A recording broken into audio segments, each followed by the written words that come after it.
On the floor. Let's do that. Sponsored by Citywide Banks.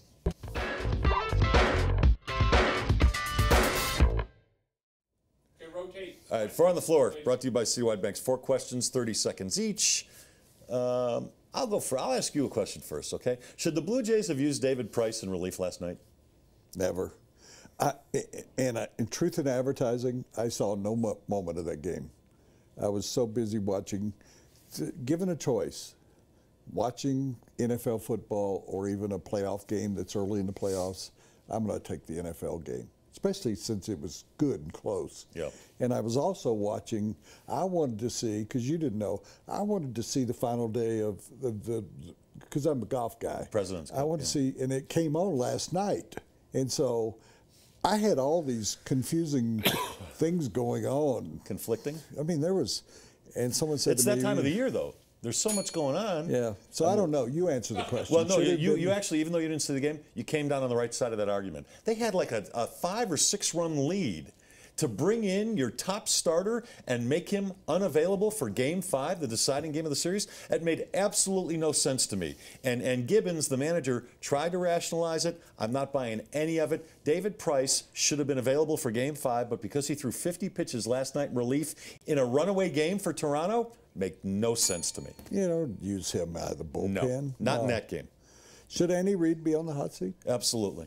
This is starting to have a feel much like what Andy Reid went through in Philadelphia. At the end. Where he can only get so far with his team. Now, I don't totally blame Andy Reid. I think he's a pretty darn good coach in this league. He's won a lot of games. He doesn't have a real good quarterback. He's probably maxed out on that quarterback, Alex Smith, and he probably maxed out on his running back, Jamal Charles, as well, which he needed to do.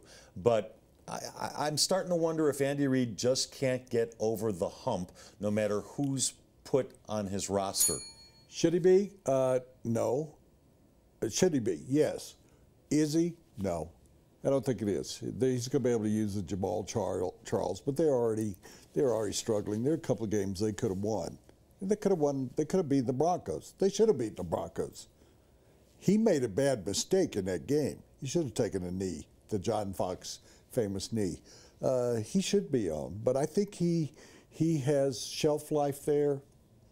That they think they've finally gotten a good coach, even though you're right. At the end of his tenure in Philadelphia, he wasn't any good. Yeah, you could only get him so far. Should USC go after Chip Kelly right now and offer him the job? No, but there are places that should. Texas. I think that at the end of the year, despite the victory over Oklahoma, that Charlie Strong is out at Texas, even though they're all giving him a vote of confidence, and I like him. I think he's an exceptional coach. I just don't think it's the right place. But there's a place for Chip Kelly. He should go back to college. But USC's not the right place for Chip Kelly. Why not? He's got to have full authority. USC, no. All right, well, that doesn't fit. They are a running back school. I mean, they're not a spread offense. I'm taking the other side. Chip Kelly knows the Pac-12 really well. USC is right there. I think he'd be the perfect fit there. He should replace a guy that's a pirate. Whether they keep Pat Hayden or they lose Pat Hayden, Chip Kelly is going to be the man there. Pat Hayden is not going to have as much power as he used to because he's made a couple of very bad mistakes in his hires. First with Kiffin and now with Sarkisian. If he brings in Chip Kelly, he's going to turn the program over to Chip Kelly. Now, you said he should go to Texas, but not to USC? He should go right up here. To CU? You think they'd pay the money? You think CU would pay the money for Chip Kelly? Yeah, that would be phenomenal. Okay. Hit me with this one. Nick Chubb. Okay. Injured. Finished for the year. Pay for play. We saw Lattimore. Remember Willis McGahee's last game at Miami? Yep. Pay for play or insurance policies? Pay or play, but take on an insurance policy. Well, you're not answering the question. You're either one or the other. Well, you don't get both. Okay, okay, you get. By pay for play. You get a new Lexus or by play for pay. What are you asking me? Well, they're going to start paying players. Yeah. So which part of that? Pay the players? They got to risk injury, or say we're going to take that money that we give players and buy them insurance policies. Put the money in the players' pockets. They need it. They need it desperately. Whenever you talk to college athletes, they say they can't even afford a date or a pizza on Sunday nights. Well, that's not enough. I think they're risking injury. They're getting pay. They're getting free. They're getting $250,000 worth of money to play. They chose to play the sport.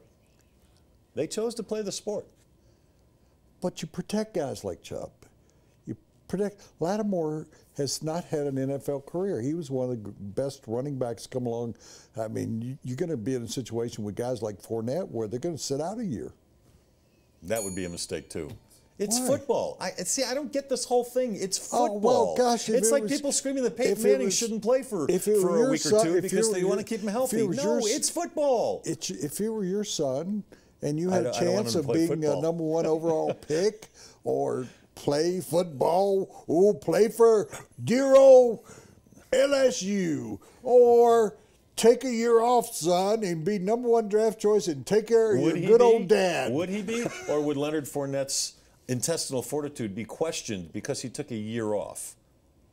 You think NFL teams are going to go away because he took a year off? I think there's some general managers who are going to wonder how much he loves the game that he's taking a year off. This guy's going to have one of the greatest years in the world. If Herschel Walker would have taken a year off, do you think he would not have been a number 1 draft pick? I don't know. Bo Jackson, if he'd taken a year off, he wouldn't have been forgive me. That is a ridiculous statement. Far on the Floor, brought to you by Citywide Banks. It's a family-owned, Colorado-focused business bank. They've got a lot of locations around Boulder and Denver, a dozen altogether, so there is one near you. They've got a lot of services your business could use, and they support a lot of charities around Colorado. Give me one.